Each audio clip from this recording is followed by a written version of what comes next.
సమాజం అంగీకరించిన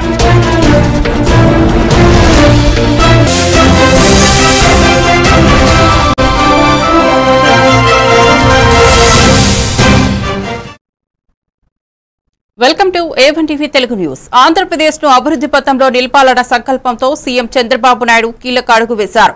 రాష్ట్ర భవిష్యత్తుకు మార్గదర్శకంగా రూపొందించిన స్వర్ణాంధ్ర విజన్ 2047 నివేదికను విడుదల చేశారు. దేశంలో అత్యుత్తమ రాష్ట్రంగా ఏపీ నిలవాలన్న లక్ష్యంతో తాను ముందుకెళ్తున్నట్లు ఆయన స్పష్టం చేశారు. విద్య, వైద్యం, పరిశ్రమలు, మౌలిక సదుపాయాల్లో భారీగా ప్రగతి సాధించాలన్న దిశగా ఈ విజన్ రూపుదిద్దుకుంటుందని తెలిపారు. రాష్ట్ర యువతకు ఉపాధి అవకాశాలు, రైతులకు మద్దతు ధర, మహిళల సాధికారత, ఎక్స్పోర్ట్ ఆధారిత అభివృద్ధికి దారితీయాలన్న లక్ష్యంతో ఈ నివేదికను రూపొందించనున్నారు. ప్రతి గ్రామం నుంచి గ్లోబల్ వ్యాపారం వైపు తీసుకెళ్లే ప్రణాళికలతో విజన్ డాక్యుమెంట్ సిద్దమైంది. ఈ డాక్యుమెంట్ ను అమలు చేయడం ద్వారా ప్రపంచంలో ఏపీకి గుర్తింపు తీసుకొస్తామని సీఎం ధీమా వ్యక్తం చేశారు.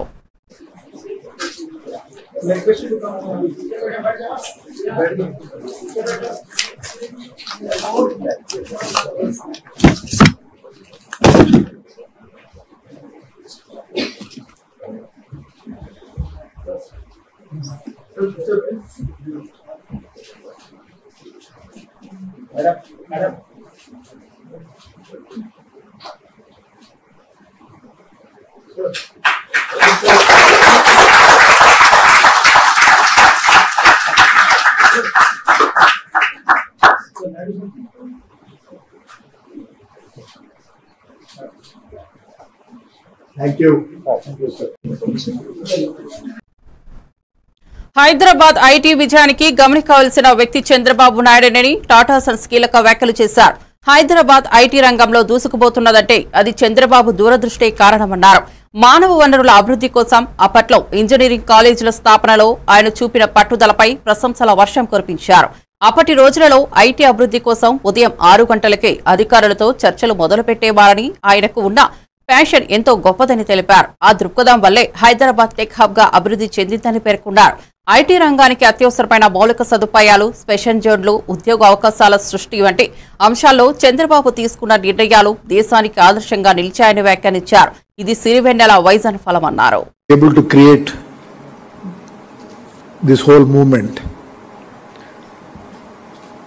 and since then had the opportunity in digitizing the then unified Andhra Pradesh, and have seen his drive, most importantly the ability to get things done. If I may say so, we used to have meetings at morning 6 a.m. at times. So that was the pace. So it's again a great opportunity to lead this task force and work with him to develop this economic development. Visakha జిల్లా ఎలమంచిలి మున్సిపాలిటీలో మంత్రి పొంగూరు నారాయణ పర్యటించారు. TDP జిల్లా అధ్యక్షుడు తాతయ్య బాబు, నియోజకవర్గ incharge Pragada నాగేశ్వరరావులతో కలిసి ఆయన స్థానికంగా పలు అభివృద్ధి కార్యక్రమాలను పరిశీలించారు. కార్యక్రమానికి ముందు పట్టణంలోని డాక్టర్ బిఆర్ అంబేద్కర్ విగ్రహానికి పూలమాలలు వేసి నివాళులు అర్పించారు. అనంతరం ప్రజలతో మమేకమై సమస్యలు అడిగి తెలుసుకున్నారు. పట్టణ అభివృద్ధి, డ్రైనేజీ వ్యవస్థ, రోడ్ల అభివృద్ధి, నీటి సరఫరా వంటి అంశాలపై అధికారులతో సమీక్ష నిర్వహించారు. ప్రభుత్వం ప్రజల అభివృద్ధికి కట్టుబడి పనిచేస్తోందని, టీడీపీ పాలనలో అభివృద్ధికి అధిక ప్రాధాన్యం ఇస్తామని మంత్రి నారాయణ తెలిపారు. అధికారులతో సమన్వయం ద్వారా త్వరితగతిన అభివృద్ధి కార్యక్రమాలు అమలవుతాయని అన్నారు.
వైఎస్ఆర్సీపీ నాయకుడు జగన్ హైదరాబాద్ నుంచే పార్టీని నడుపుతున్నాడనే విమర్శల మధ్య మంత్రి నాదెండ్ల మనోహర్ తాజాగా మరో సంచలన వ్యాఖ్యలు చేశారు.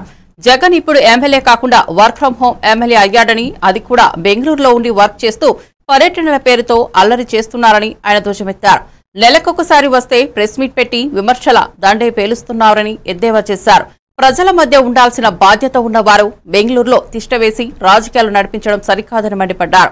ప్రజలు ఇప్పుడు ప్రతిపక్ష నేతకు మద్దతు ఇవ్వడం లేదు, రాష్ట్రంలో అభివృద్ధికి అడ్డుగోడులా వ్యవహరిస్తున్నారని మండిపడ్డారు.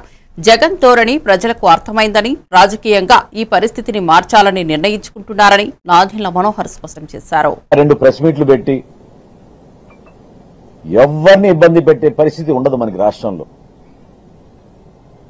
పదే పదే గౌరవ ముఖ్యమంత్రిగా చంద్రబాబు నాయుడు గారు, అదేవిధంగా మా నాయకులు పవన్ కళ్యాణ్ గారు ఎప్పుడు చెప్తా ఉంటారు, law and order should prevail. ప్రతి ఒక్కరికి మేము అవకాశం కల్పిస్తాం, భద్రత కల్పిస్తాం. ఆ బాధ్యత మా పైన ఉంది, నిలబెడతాం. అంతేగాని మీలాగా సమాజంలో చీలిక తీసుకొస్తే రాజకీయ ప్రయోజనాలు ఉంటాయనో, ఎలక్షన్లు ఎప్పుడు వస్తాయని చెప్పి ఇప్పటి నుంచే మీరు పగటికలు కన్నా తీరు, వీటిని గమనించాలని రాష్ట్ర ప్రజల్ని మనస్ఫూర్తిగా నేను మిమ్మల్ని రిక్వెస్ట్ చేస్తున్నాను. ఆలోచించండి ఒకసారి, ఇటువంటి వ్యక్తులా మనకు కావాల్సింది.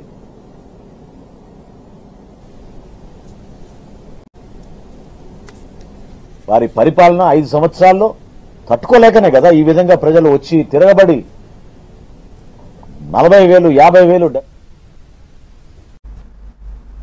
ఆంధ్రప్రదేశ్లో తొలిసారిగా రైతుల నుండి వరి సేకరణ కోసం ఆధారిత వాట్సాప్ సేవలు ప్రవేశపెట్టినట్లు మంత్రి నాదెండ్ల మనోహర్ ప్రకటించారు. ఒకే సందేశం ద్వారా రైతులు తమ వరి సేకరణ ప్రక్రియను పూర్తి చేయగలరని తెలిపారు. ఈ కొత్త విధానం ద్వారా రైతులకు సులభతరం అవుతుందని పేర్కొన్నారు. ఎవరికైనా సందేహాలు ఉంటే వాట్సాప్లోనే అడిగే వీలుంటుందని, ప్రభుత్వం వాటిని సమర్థవంతంగా సమీక్షించి స్పందిస్తోందన్నారు. ఇది సాంకేతికత ఆధారంగా వ్యవసాయాన్ని మరింత సులభతరం చేసే దిశగా కీలక అడుగని పేర్కొన్నారు. రాష్ట్రంలో ఈ విధానం మొదటగా తీసుకురావడం గర్వకారణమన్నారు. రైతుల ఇబ్బందులు తక్కువ చేసి వేగవంతమైన సేవలందించడమే తమ లక్ష్యమని వెల్లడించారు. ఆధారిత వ్యవస్థలతో వ్యవసాయ రంగాన్ని కొత్త దిశగా నడిపించేందుకు సిద్ధమయ్యామన్నారు. Transfer to the farmers' accounts within 24 hours. Any conversation, any doubt they have, they can definitely share their opinions on the WhatsApp and we regulate it. Similarly, for the first time we are doing a complete Bluetooth-enabled system for weighing machines at all MLS points and at the fair price shops also. So this is a very unique exercise that we are doing. In terms of digital enhancements, I just mentioned to you, for the first time in India, we are using the digital wallet as a test, as a pilot project for 4,200 beneficiaries, through which the money for the Deepam gas cylinders will be put in their wallets and they can go to the gas agency and pay ahead of delivery. Sir, जो बनकचरला project के बारे में जो तेलंगाना और आंध्र के बीच का जो चल रहा था, उसके बारे में आप क्या कहना चाहते हैं? जो मेरा सब्जेक्ट नहीं है भैया. नहीं सर, जो हमारा आंध्र का भी बात है ना sir, Sir, CM today is in Delhi to discuss the issue. Also, there is Telangana CM is also there. hot air coming from Telangana as well, be it BRS or Congress itself. How do you take it, sir? Basically, I think this is more of a political propaganda that is going on. Because when we were united as a state of Andhra Pradesh earlier, and today we have separated, and as riparian states, any water that is going into the sea can be utilized for the purpose of irrigation and drinking water, especially in the areas of Rayalaseema.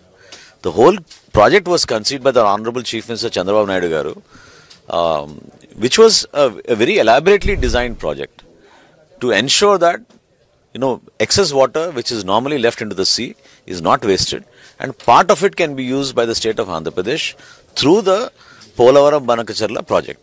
So this continuous propaganda that is happening.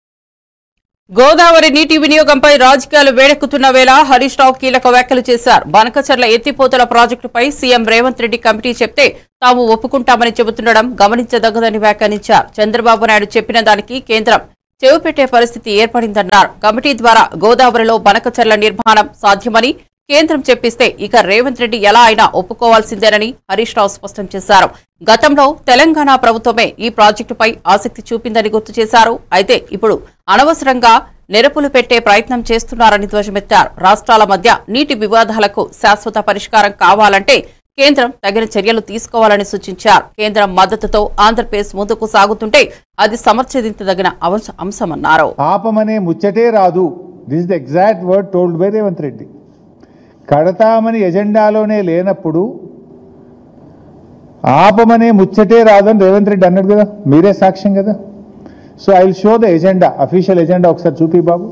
This is the agenda. ఢిల్లీలో కేంద్ర ప్రభుత్వం జరిపిన meeting యొక్క agenda ఇది.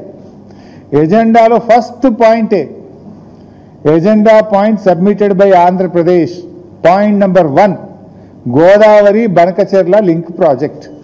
ఎజెండాలో మొట్టమొదటి అంశమే Godavari Banakacherla project. ఇది official agenda, ఇంత స్పష్టంగా ఉన్నది. సో రేవంత్ రెడ్డిని ప్రెస్ మీట్లు ఏమంటాడు, కడతామని ఎజెండాలోనే లేనప్పుడు ఆపమనే ముచ్చటే రాదన్నాడు. మరి ఇది ఎజెండా కాదా? ఇది ఇంకా మంచి సాక్ష్యం చూపిస్తా. పాపం ఆయన కడుపు సల్లకుండా ఆంధ్రప్రదేశ్ మంత్రి నిమ్మల గారు ఉన్న విషయాన్ని బయటపెట్టారు. ఒకసారి ఆ వీడియో కూడా చూద్దాం.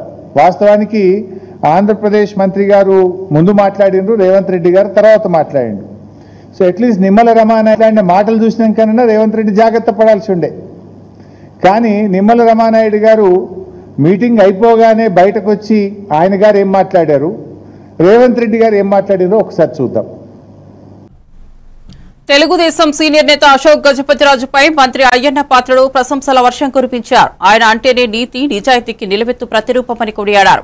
అభివృద్ధిని ధ్యేయంగా పెట్టుకుని రాజకీయం చేసే వ్యక్తిగా ఆయన గుర్తింపు పొందారని చెప్పారు. తాను మొదటిసారి ఎమ్మెల్యేగా ఎన్నికైనప్పటి నుంచే అశోక్ గజపతిరాజును ఫాలో అవుతున్నారని తెలిపారు. ఉత్తరాంధ్ర ప్రాంతంలో పార్టీకి అతీతంగా అన్ని పార్టీల నాయకులు కూడా ఆయన్ను అభినందిస్తున్నారనేది ప్రత్యేకంగా వివరించారు. అది ఆయనలో ఉన్న నిజాయితీ నిబద్ధతకు నిదర్శనమని పేర్కొన్నారు. ఎలాంటి పదవిలో ఉన్నా ప్రజల పట్ల విధేయతతో వ్యవహరించడమే ఆయన బాటని చెప్పారు. ఈయన వంటి నాయకులు రాజకీయాల్లో ఉన్నదే ప్రజల అదృష్టమన్నారు. తాజా వ్యాఖ్యలు టీడీపీ వర్గాల్లో విశేషంగా చర్చకు దారితీశాయి. మా నాయకులందరూ ఎన్టీ రామారావు గారు పార్టీ పెట్టకముందు ఎమ్మెల్యే చేశారు, మీ అందరూ తెలిసిన విషయం. రామారావు గారు వచ్చిన తర్వాత నేను ఎమ్మెల్యేగా వచ్చాను. అప్పటి నుంచి అశోక్ గారు అంటే మీ అందరికీ అభిమానం. మమ్మల్ని గైడ్ చేసేవారు. నేను చిన్నపిల్లలు అప్పుడు 20 సంవత్సరాలు ఫస్ట్ టైం ఎమ్మెల్యే. మేము కలిసినప్పుడు మమ్మల్ని అందరూ భుజమై చేసి ఏమైనా మాకు సలహాలు అడిగితే చెప్పి మమ్మల్ని ముందుకు రాజకీయాలు నడిపించే వ్యక్తి అశోక్ గారు. అతనంటే మా అందరికీ గౌరవం. నాకే కాదు, ఇవాళ చూశాను, నేను 2 days నుంచి చూస్తున్నాను టీవీల్లో. అన్ని పార్టీ వాళ్ళు కూడా అశోక్ గారిని అభినందిస్తారు. ఎందుకు అభినందిస్తారండి? అవతల పార్టీ వాళ్ళు అభినందిస్తారు, మమ్మల్ని తీరు కదా. ఇప్పుడు అశోక్ గారిని ఎందుకు అభినందిస్తున్నారు?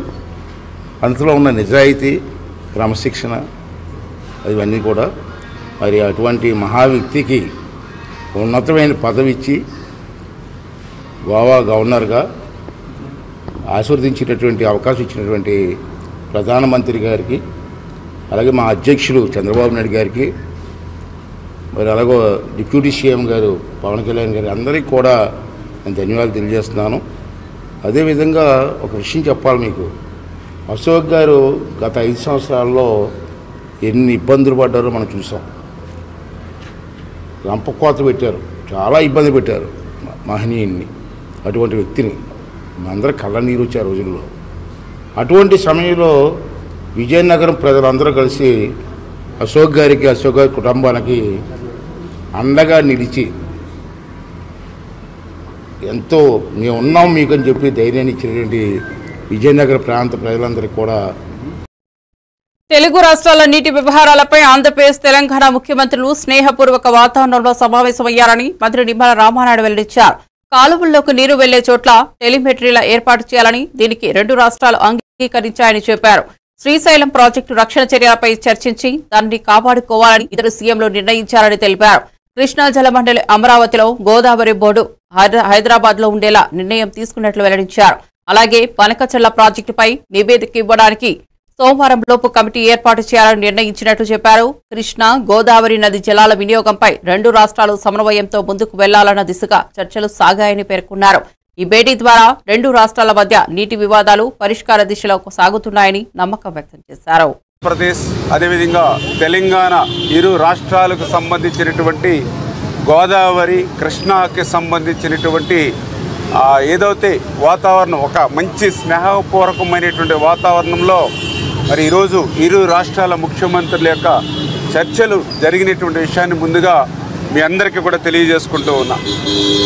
ఒక మంచి వాతావరణంలో ఇరు రాష్ట్రాలు కూడా ఇచ్చిపుచ్చుకునేటువంటి వాతావరణంలో అందులో కూడా ముఖ్యంగా మరి 3 అంశాల మీద ఈరోజు మీటింగ్లో కూడా నిర్ణయాలు తీసుకోవడం జరిగింది.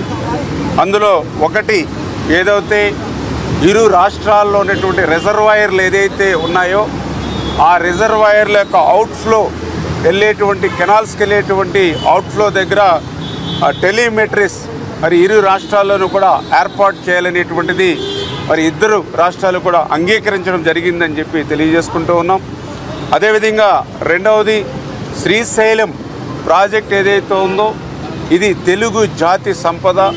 అటు ఆంధ్రప్రదేశ్ రాష్ట్రానికి కానీ తెలంగాణ రాష్ట్రానికి కానీ అత్యంత కీలకమైనటువంటి శ్రీశైలం ప్రాజెక్ట్ని మనం కాపాడుకోవాల్సిన అవసరం ఉంది. ఆ ఉద్దేశంతో శ్రీశైలం ప్రాజెక్టుకి ఈ మధ్య కాలంలో ఏదైతే రిపేర్స్ విషయంలో కానీ రక్షణ విషయంలో కానీ ఏదైతే మరి నిపుణులు ఇచ్చినటువంటి ఏవైతే ఆ డైరెక్షన్. తెలంగాణ భవన్లో టీబీజీకేఎస్ నేతలతో కేటీఆర్ కీలకంగా సమావేశమయ్యారు. ముఖ్యంగా సింగరేణి ప్రాంతంలో పార్టీ బలోపేతంపై సమీక్ష చేపట్టారు.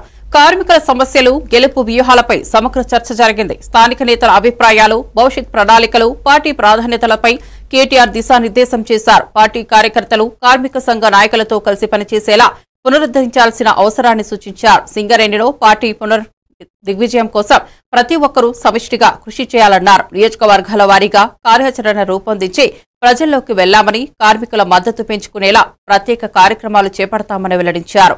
పార్టీ ప్రతిష్టతే బలమైన శాసనసభను నిర్మించే బావటమని ఆయన తెలిపారు.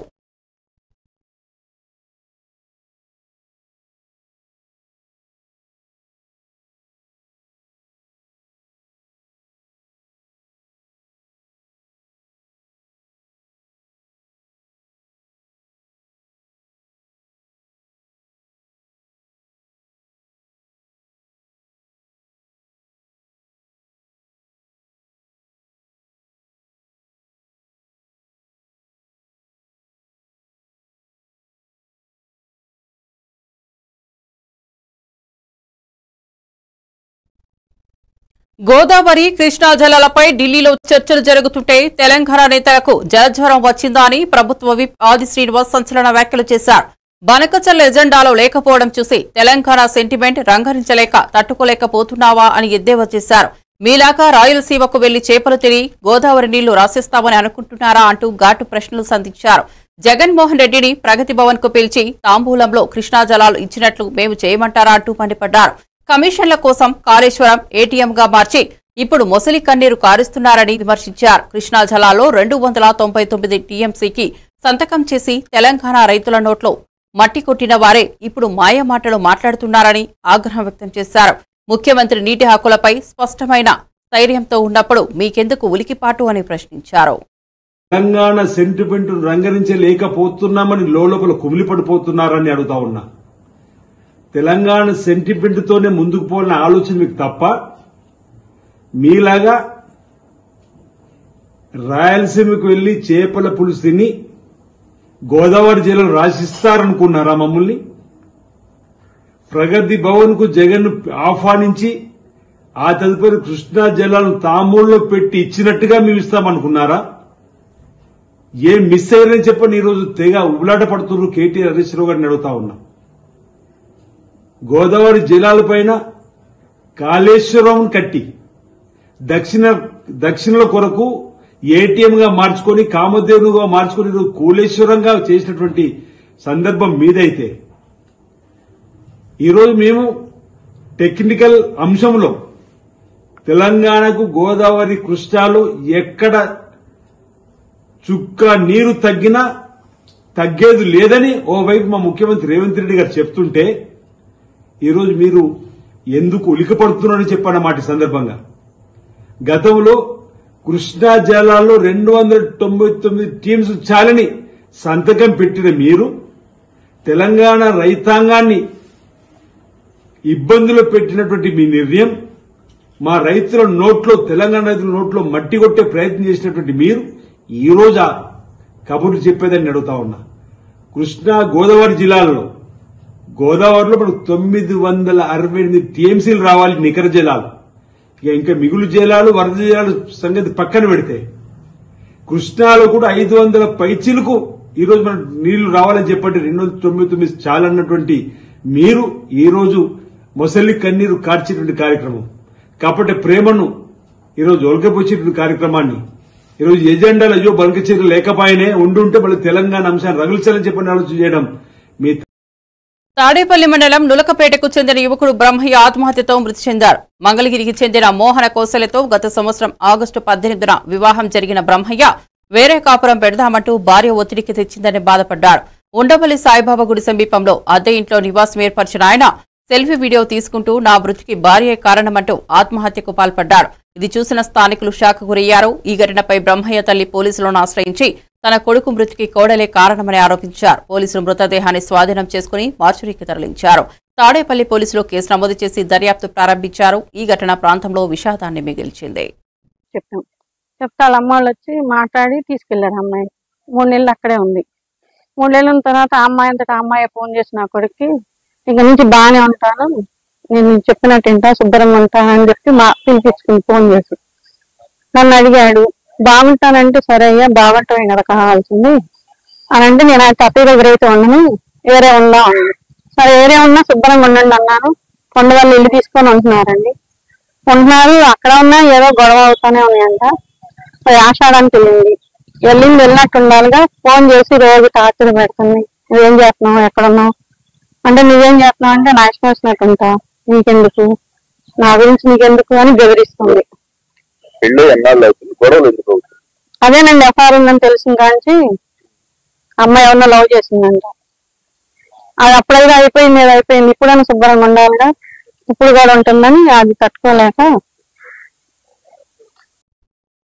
హైదరాబాద్ లో ట్రాఫిక్ నియంత్రణ చర్యలు మరింత కఠినంగా మారాయి. మింట్ కాంపౌండ్ లో జరిగిన స్పెషల్ డ్రైవ్ లో traffic joint CP Joel Davis పాల్గొన్నారు. ఈ సందర్భంగా ఆయన మాట్లాడుతూ ఇప్పటి వరకు రాత్రి సమయంలో మాత్రమే డ్రంక్ అండ్ డ్రైవ్ టెస్టులు నిర్వహించబడే వాళ్ళమని ఇకపై డే టైంలో కూడా పరీక్షలు నిర్వహిస్తామన్నారు. ఇటీవల జరిగిన పరీక్షల్లో స్కూల్ బస్సుల డ్రైవర్లలో 25 మంది మద్యం సేవించి వాహనాలు నడుపుతున్నట్లు బయటపడిన ఘటనను గుర్తు చేశారు. అందరి కోసం తాము తీసుకుంటున్న ఈ చర్యలు తప్పనిసరని భద్రతకే తమ ప్రాధాన్యత అని రోజంతా విస్తృతంగా డ్రైవ్స్ నిర్వహిస్తామని పేర్కొన్నారు. డ్రైవర్స్ అప్రమత్తంగా ఉండాలి.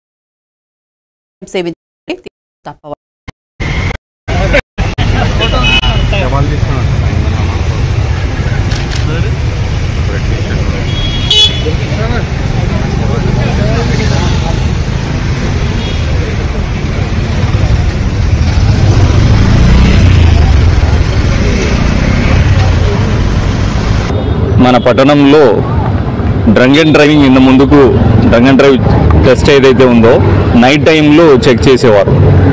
అంటే గత కొన్ని సంవత్సరం నుంచి అదే జరుగుతూ ఉంది. నైట్ 10 o'clock తర్వాత వెహికల్స్ రోడ్ల వాల్యూమ్ అన్ని తగ్గిన తర్వాత చెక్ చేయడం జరుగుతుంది. దానికి రీజన్ కూడా ఏంటంటే వాల్యూమ్ పెరిగిపోయి రెగ్యులేషన్లో అంతా కాన్సన్ట్రేట్ చేయడం వల్ల డే టైంలో చెకింగ్ అనేది కంప్లీట్గా లేకుండా పోయింది. సో నైట్ ఒక షెడ్యూల్ పెట్టేసి ఫిక్స్డ్ ప్లేసెస్లో మోస్ట్లీ చేసేవారు. రీసెంట్గా ఈ స్కూల్ బస్సెస్ ఆటోస్ ఇవన్నీ ఒక డ్రైవ్ లాగా తీసుకొని స్కూల్ ఓపెనింగ్ టైంలో మేము మార్నింగ్ టైము ఈవినింగ్ టైము అట్లా చెక్ చేయడం స్టార్ట్ చేసినాం. కానీ మాకే షాకింగ్ ఏంటంటే కొన్ని స్కూల్ బస్సెస్ పిల్లలతో వెళ్ళే స్కూల్ బస్సెస్ కూడా బస్ డ్రైవర్స్ తాగి ఉన్నారు. దానిలో ఒక బస్సులో అయితే 400 రీడింగ్ వచ్చింది. సో దాదాపు ఈ 1 month డ్రైవ్లో 35 డ్రైవర్స్ తాగి ఉండడం గుర్తించినాం. దానిలో బస్సెస్ ఉన్నాయి, స్కూల్ వ్యాన్స్ ఉన్నాయి, అలాగే స్కూల్ చిన్నపిల్లల్ని తీసుకెళ్లే ఆటో డ్రైవర్స్ ఉన్నారు. ఒక్క నెలలోనే 35 మంది, అది కూడా స్కూల్ చిల్డ్రన్ని ట్రాన్స్పోర్ట్ చేసే వాళ్ళు తాగి బండి నడపడం జరుగుతుందన్నది మాకు చాలా పెద్ద షాకింగ్. సో తర్వాత మా సిపి గారు మేమంతా చర్చించి ఈ డ్రంక్ అండ్ డ్రైవ్ ఇంకా రిటర్న్స్ వచ్చే విధంగా, ఇంకా ఫలితాలు మంచిగా వచ్చే విధంగా మనం ఏం చేయవచ్చని ఆలోచన చేసి సిపి గారు ఆదేశాల మేరకి సర్ప్రైజ్గా డే టైంలు కూడా ఎక్కడైతే రద్దీ లేని ప్లేసెస్ ఉన్నాయో ఆ టైమింగ్ చూసి డిఫరెంట్ ప్లేసెస్లో సడన్గా ఒక టీం వచ్చి సర్ప్రైజ్గా చెక్ చేయాలని అనుకున్నాము. అలాగే ఇంకా కొన్ని స్ట్రాటజీ కూడా ముందుకు చేయాలని పెట్టుకున్నాం. దానిలో భాగంగా ఈరోజు మింట్కా మౌంట్ దగ్గర సీనియర్ ఆఫీసర్స్ కూడా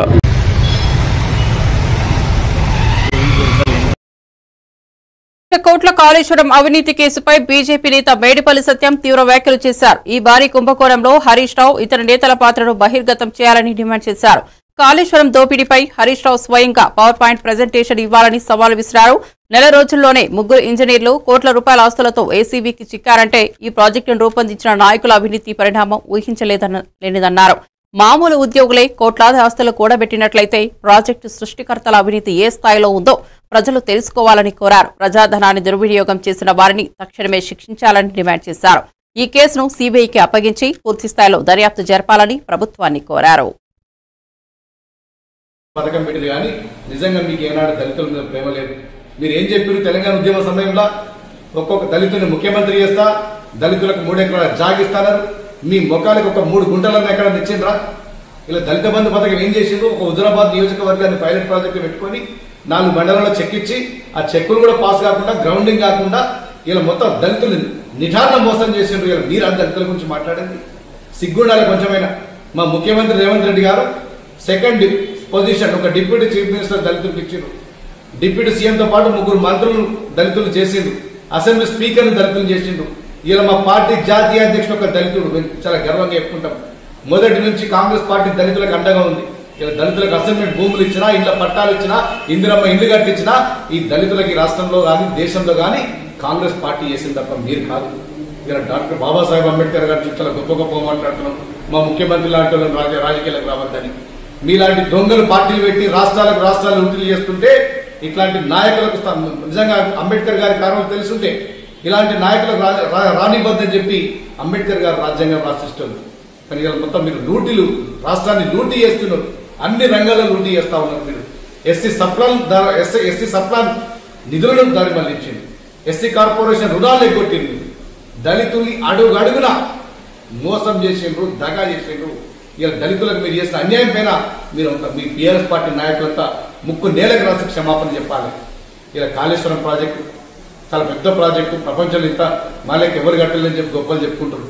నెల రోజుల కాలంలో 3 ఇంజనీర్లు 100 కోట్ల రూపాయలతోటి కళ్ళు భయం. తాడిపత్రి మున్సిపల్ చైర్మన్ జెసి ప్రభాకర్ రెడ్డి మాజీ మంత్రి పెద్దారెడ్డిపై తీవ్ర వ్యాఖ్యలు చేశారు. అనంతపురం జిల్లా తాడిపత్రిలో మీడియాతో మాట్లాడుతూ మాజీ సీఎం జగన్ ఏం చెప్పినా వింటానని, కానీ పెద్దారెడ్డి విషయంలో మాత్రం తగ్గేదే లేదే అన్నారు. పెద్దారెడ్డిని ఎట్టి పరిస్థితుల్లో తాడిపత్రిలో అడుగు పెట్టనివ్వబోరని స్పష్టం చేశారు. తాడిపత్రిలో ఆయనకు స్థానమే లేదని, అక్కడి ప్రజలు కూడా పెద్దారెడ్డిని తిరస్కరిస్తున్నారన్నారు. రాజకీయ దుష్ప్రభావాలకు తాడిపత్రిలో నిలవరించాల్సిన బాధ్యత తనపై ఉందని జెసి ప్రభాకర్ వ్యాఖ్యానించారు. గతంలో జరిగిన పరిణామాలు, రాజకీయ వ్యవహారాలను గుర్తు చేస్తూ పెద్దారెడ్డి తాడిపత్రికి మళ్లీ రావాలనుకోవడం అసహ్యమని ఆయన తీవ్ర స్థాయిలో విమర్శించారు. ఈ వ్యాఖ్యలు అనంతపురం జిల్లాలో రాజకీయ ఉష్ణోగ్రతలు పెంచాయి. ఇది మున్సిపల్ చైర్మన్, ఒకసారి ఎమ్మెల్యే. నేను కూడా ఇప్పుడు నా కుమారుడు ఎమ్మెల్యే. వాస్తవం చెప్పాలంటే ప్రసన్న గురించి మాట్లాడినావు. ప్రసన్న స్వయాన నా భార్య తమ్ముడు శ్రీనివాసరెడ్డి గారి కుమారుడు. మరి మాకు ఉంది కదా. ఆయన ఒక్కసారి అయిన దానికి నువ్వు ఇంత బాధపడతానవే, 6 సార్లు ప్రసన్న అయిన దానికి బాధపడతానవే, మరి మేమెంత బాధపడాలా? అవును జగన్, మీరు యాపొద్దు ఎవరింటికి పోలేదే పవర్ ఉందని? సతీష్ రెడ్డి ఇంటికి పోయినారా? పోలేదే. మీ తాత పెద్ద ఫ్రాక్షనిస్టే, ఆయన ఎప్పుడు ఎవరింటి మీద పోలేదే, ఎవరింటి మీద పోలే. వాస్తవం చెప్పాలంటే మీ తాతగారు చనిపోయిన రోజు మధ్యాహ్నం వరకు బాగున్నది పులివెందుల. ఎందుకంటే మా పెద్ద రాజశేఖర రెడ్డి వద్దు అంటే, ఇదే కేతిరెడ్డి గారు ఫ్యామిలీ వచ్చిన తర్వాతే డిఎన్ రెడ్డి ఇల్లు కాల్చినది. మరి నీకు బతుకుందా లేదో అమ్మని అడుగు చెప్తాది. ఆ రోజు అంత ఘోరం జరిగితే మీ ఇంట్లో మరి ఆ పొద్దు వద్దన్నారు. ఎన్ని ఘోరాలు చేసినాడంటే చెప్తే మీ వాళ్ళకి అందరూ మన బుక్లు ఇచ్చి ఇవన్నీ ఆయన రికార్డే. మా ఇంటికి వచ్చి వాళ్ళ నాన్న ఎమ్మెల్యే ఎన్నిసార్లు? 9 సార్లు. వాళ్ళ తమ్ముడు ఎమ్మెల్యే నువ్వే చెప్తున్నావు 6 సార్లని. ఏదో జరిగిందని బాధపడతాను, నేను కూడా బాధపడుతున్నా. ఏం చేయలేదు ఆయన ఘోరాలు. ఎక్కడన్నా ఇన్నుంటాయి కేసులు ఎవరికన్నా, అయినా కానీ బాధపడలే. నువ్వు పొద్దు నూకులు ఉంటారు ఆయనకి హైకోర్టు హైకోర్టు హైకోర్టు. ఇవన్నీ కార్యకర్తల పైన ఉండేవి. నిజం. నిన్న మీ శైలజానాథ్కి అనంతరాడికి పంపించాలంటే నీకు కూడా పంపించచ్చు. Maharashtra deputy CM Eknath Shinde Tesla electric కారును నడిపారు. విద్యాన భవనం బయట ఆయన స్వయంగా టెస్ట్ రైడ్ చేశారు. అమెరికా ప్రధాన కార్యాలయం కలిగిన టెస్లా సంస్థ మంగళవారం ముంబైలో తమ తొలి షోరూంను ప్రారంభించింది. ఈ సందర్భంగా మోడల్ వై అనే కొత్త ఎలక్ట్రిక్ వాహనాన్ని ఆవిష్కరించారు. టెస్లా ముంబైలో తొలి అడుగులు వేసిన నేపథ్యంలో షిండే టెస్లా కారును నడపడం ప్రత్యేక ఆకర్షణగా మారింది. స్వదేశీయంగా ఎలక్ట్రిక్ వాహనాల విస్తరణకు ఇది బలమిచ్చే అవకాశం ఉందని పరిశ్రమ వర్గాలు పేర్కొంటున్నాయి. షిండే చర్యకు యువతలో విశేష ఆదరణ లభించింది.